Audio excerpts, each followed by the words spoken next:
জাতীয় বেতন স্কেল 2015 এর অনুচ্ছেদ 11(1) এ নিম্নের বাক্যে উল্লেখ রয়েছে, তবে শর্ত থাকে যে নতুন যোগদানকৃত কোন কর্মচারীর কোয়ালিফাইং চাকরির মেয়াদ ন্যূনতম 06 মাস হইলে তিনি বার্ষিক বেতন বৃদ্ধির সুবিধা প্রাপ্য হইবেন।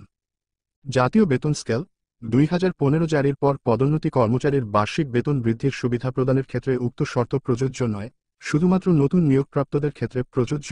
পদোন্নতিপ্রাপ্ত কর্মচারীরা যথাসময়ে বার্ষিক বেতন বৃদ্ধির সুবিধা গ্রহণ করবেন। হিসাব মহানিয়ন্ত্রকের কার্যালয়ের 15 মে 2017 খ্রি. তারিখের 07/00000010.11/659.1440 নম্বর পত্রের মাধ্যমে পদোন্নতিপ্রাপ্ত পদের বার্ষিক বেতন বৃদ্ধির সুবিধা প্রসঙ্গে বলা হয়েছে। জাতীয় বেতন স্কেল 2015 এর অনুচ্ছেদ 11(1) এর নিম্নের বাক্যে উল্লেখ রয়েছে, তবে শর্ত থাকে যে নতুন যোগদানকৃত কোন কর্মচারীর কোয়ালিফাইং চাকরির মেয়াদ ন্যূনতম 06 মাস হইলে তিনি বার্ষিক বেতন বৃদ্ধির সুবিধা প্রাপ্য হইবেন। বর্ণিত অবস্থায় জাতীয় পে স্কেল 2015 জারির পর পদোন্নতিপ্রাপ্ত কর্মচারীর বার্ষিক বেতন বৃদ্ধির সুবিধা প্রদানের ক্ষেত্রে উক্ত শর্ত প্রযোজ্য নয় মর্মে এ কার্যালয়ের অভিমত নির্দেশক্রমে জানানো হয়েছে।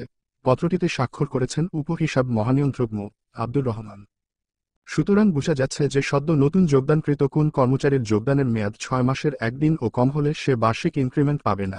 আপনি যদি একজন সরকারি চাকরিজীবী হয়ে থাকেন তবে চ্যানেলটিতে লাইক, কমেন্ট ও সাবস্ক্রাইব করতে ভুলবেন না। ধন্যবাদ।